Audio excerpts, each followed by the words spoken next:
ನಮಸ್ಕಾರ ಸ್ನೇಹಿತರೆ, ನಾನು ನಿಮ್ಮ ಹರನಾಯಕ. ನಾನಿವತ್ತು ಕುಮಾರಾಂ ಬೆಟ್ಟಕ್ಕೆ ಬಂದಿದ್ದೀನಿ. ಆ ಕುಮಾರಾಂ ಬೆಟ್ಟಕ್ಕೆ ಭಾಳ ದಿನ ಆಗಿತ್ತು, ಒಂದು ಯಾವುದೇ ತಂಡಗಳನ್ನು ಕರ್ಕೊಂಡು ಬಂದಿದ್ದಿಲ್ಲ.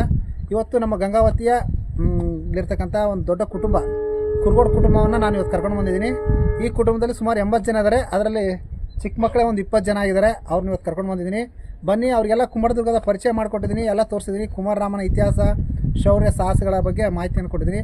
ಬನ್ನಿ, ಅವರು ಈ ಪ್ರದೇಶವನ್ನು ನೋಡಿದ ಮೇಲೆ ನಮ್ಮ 7 ಸಾಲು ಬೆಟ್ಟಗಳು ಮಳೆ ಬಂದ ನಂತರ ಯಾವ ರೀತಿ ತಮ್ಮ ಸೊಬಗನ್ನು ತೋರಿಸ್ತವೆ ಅಂತ ಅವರ ಬಾಯಿಂದನೇ ಕೇಳೋಣ. ಮೊದಲಿಗೆ ವಿನಯ್ ಅಂತೇಳಿ ಆ ಕುಟುಂಬದ ಹಿರಿಯ ಸದಸ್ಯರು, ಅವ್ರನ್ನ ಮಾತಾಡ್ತೀನಿ ಅಂತೇಳ್ರಿ. ನಮಸ್ತೆ. ಇದು ನಮ್ಮ ಕುರುಗೋಡು ಕಿಡ್ಸ್ ಸೆಕೆಂಡ್ ಟೈಮ್ ಬರ್ತಿರೋದು ನಾವು ಟ್ರೆಕ್ಕಿಂಗಿಗೆ. ಮೊದಲನೇ ಸಾರಿ ಮೊರೇರೋ ಬೆಟ್ಟಕ್ಕೆ ಹೋಗಿದ್ವಿ. ಬಟ್ ನಮ್ಮ ತಪ್ಪೇನಾಗ್ತಿತ್ತು ಅಂದರೆ ಸುಮ್ಮನೆ ಮೇಲೆ ಬೆಟ್ಟ ಹತ್ತಿದ್ವಿ, ಟಿಫಿನ್ ಮಾಡ್ತಿದ್ವಿ, ಮತ್ತೆ ಕೆಳಗೆ ಇಳಿತಿದ್ವಿ. ಈ ಟೈಮ್ ನಮ್ಮ ಜೊತೆ ಹರನಾಯಕ ಸರ್ ಬಂದಿದ್ದರು. ಅವರೆಲ್ಲ ನಮ್ಗೆ ಇಲ್ಲಿ ಕುಮಾರರಾಮನ ಟೆಂಪಲ್ ಬಗ್ಗೆ, ಅದರ ಇತಿಹಾಸದ ಬಗ್ಗೆ, ಮತ್ತು ಉಳಿದಿರ್ತಕ್ಕಂಥ ಅರಮನೆ ಅವಶೇಷಗಳನ್ನೆಲ್ಲ ತೋರಿಸಿ ಚೆನ್ನಾಗಿ ಅಲ್ಲಿರ್ತಕ್ಕಂಥ ಇತಿಹಾಸವನ್ನು ನಮ್ಗೆ ತಿಳಿ ಹೇಳಿ, ಮತ್ತು ಪರಿಸರದ ಬಗ್ಗೆ ಏನೇನು ಕಾಳಜಿ ವಹಿಸ್ಬೇಕು ಅದ್ರ ಬಗ್ಗೆ ನಮಗೆಲ್ಲ ತಿಳಿ ಹೇಳಿದರು. ಇವ್ರನ್ನ ಜೊತೆ ಕರ್ಕೊಂಬಂದಿದ್ದಕ್ಕಾಗಿ ಈ ಟ್ರೆಕ್ ಸಾಕಾರ ಆಯಿತು. ನಮಸ್ತೆ ಸ್ನೇಹಿತರೆ, ಇವತ್ತು ನಮ್ಮ ಕುರುಗೋಡು ಕುಟುಂಬದ ಜೋಡಿ ಅಂದರೆ ನಮ್ಮ ಕುಟುಂಬದ ಜೋಡಿ ಎಲ್ಲರೂ ಇವತ್ತು ಒಂದು ಟ್ರೆಕ್ಕಿಗೆ ಬಂದಿದ್ದೀವಿ. ಒಂದು ಐತಿಹಾಸಿಕ ಸ್ಥಳಕ್ಕೆ ಬಂದಿದೆ, ಗಂಡಲ್ ಕೋರ ಪ್ಲೇಸಸ್.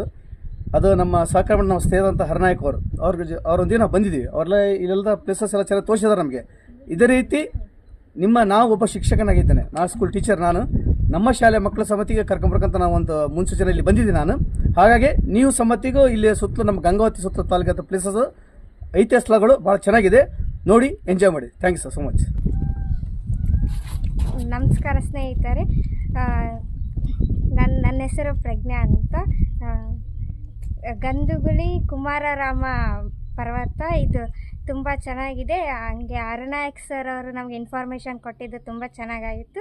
ಸೊ ಎಲ್ಲ ಬೇರೆ ಕಡೆ ಔಟಿಂಗ್ ಹೋಗೋ ಬದಲು ಇಂಥ ಜಾಗಗಳನ್ನು ನೋಡ್ರಿ ಅಂತ ಕೇಳ್ಕೊತೀನಿ.